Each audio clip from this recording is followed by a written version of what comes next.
What is going on? Welcome back to another video talking about, well, what the next steps are on this property. So, clown house is behind me. We're not going to give a tour of clown house just yet. The wife's still fixing it up and making it uncluttered. I'm still putting up curtain rods every day. I swear. I feel like there's an infinite amount of curtain rods in a finite space building. It's stinking ridiculous. Anyway, so we're going to do a tour of the house a little later. Sorry if I'm stuffed up. It's like super cold in the morning and I'm out here walking the dog around on the property. So, but today I did want to talk about the barn. So I want to kind of show you where the barn was going to be at. We decided to move it where it's going to be at now. And then really kind of talked about what it's going to look like and the purpose of moving it. So let's take a gander. So first of all, house is back here, okay? Gravel road comes in. And originally the barn was going to be on this pad right here. If you can go back to previous videos, you'll know that's where the barn was going to go, okay? And then our house is actually going to be further up along that hill in the years to come. So it's a 50 by 70 pad. Wow, pad that's already been leveled. I really like the spot. The spot's really good. But a couple days ago, Kelly came to me and said, hey, I've got an idea. What if we didn't put the barn right here? Because she's right. It's really congested. You can't really do anything to this side because of the trees. Can't do anything to this side because there's a slope and there's trees. There was going to be a door on the back, but it was just going to go out to trees. So you really couldn't do anything. And then, you know, it's just there nestled among trees, which is a good spot. It's still pretty, don't get me wrong. But one thing we had not considered was, what if we actually changed the spot? So the original spot was going to be right there, like I mentioned. Also, out of curiosity, we have this tree that drops these things. I'm going to call them things because I don't know what they are. I don't know what this is. Looks like monkey brains, but my property grows monkey brains. So, barn was going to be right there. Winston, don't eat monkey brains. Barn was going to be right there. We're just going to move it up a spot. There's a shipping container I own with all our stuff in it. For those of you wondering, why did you buy a shipping container? Like renting a pod costs like $100 to $200 a month.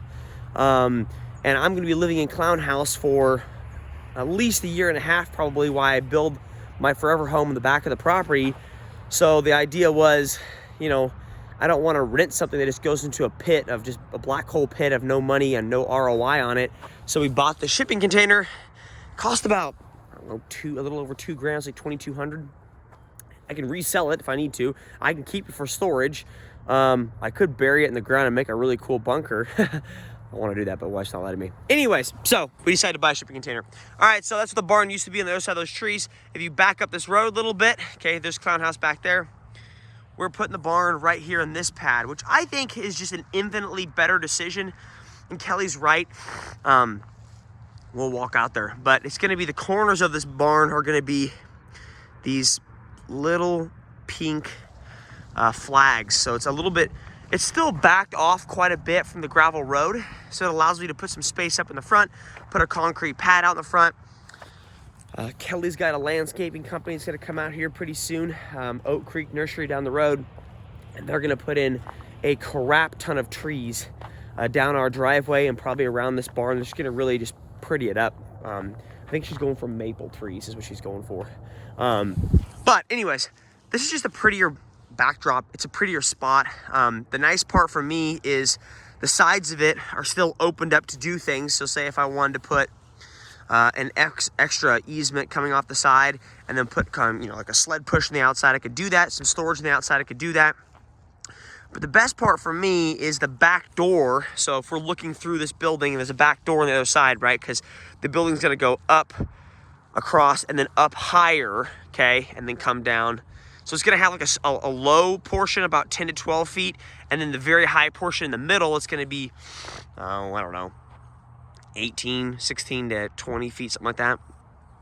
There's going to be a big glass door in the front, and then the back door will open up. But the nice part is the back door can open up into a run route. Because if we walk this a little bit further, right? So now I'm actually going to be walking through the quote-unquote barn right now. So if you take this even further and you walk out, we're going to put a concrete pad on the back. But this property, let me hide that sun for you guys. This property at the back of the barn actually opens up. That is my property line. But my property keeps going around this corner for another 20 acres. It's 20 acres of corn and beans. It just keeps going around that circle. I essentially enclosed this guy in my property. My property keeps going all the way to a subdivision.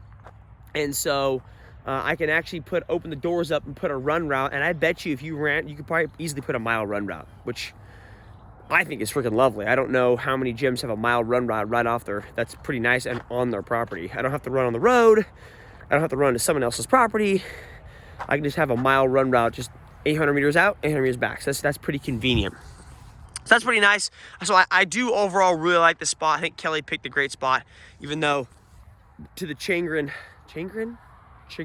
whatever the word is, of our contractor, we actually had to move it. Therefore, I now own 2 pads. That pad, I don't know what Kelly's gonna do with that. I think she wants to plant some fruit trees. We might eventually put a building there just for storage. But for right now, the barn will go right here. So pretty exciting. So anyways, if you have any questions, let me know. They start concentration. They start construction. It's really early in the morning. They start construction on Monday. So I'll be giving you guys a heads up. They've already got some boards and material here already for it. They're gonna start construction on Monday, laying the foundation down.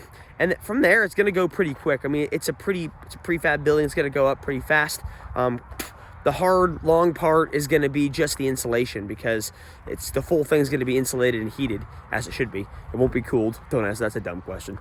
And then they're gonna have to insulate it, heat it, and build out an office. There's gonna be an office in there, 1 bathroom, and then a storage closet. The storage closet we're gonna use for tables and chairs for events or venues or events we put on in there, you know, friends, family, whatever the case may be. So anyways, have a wonderful day. If you have any questions about the barn, let me know, and I will keep you guys on the uppity up. And pretty soon I'll let you see the clown house, and then pretty soon we're gonna actually putting up a gate on our property on the road, and we'll let you see that too. So it's gonna be a wild and crazy end of 2020 and beginning of 2021. So keep checking back in. Also, Winston says hello.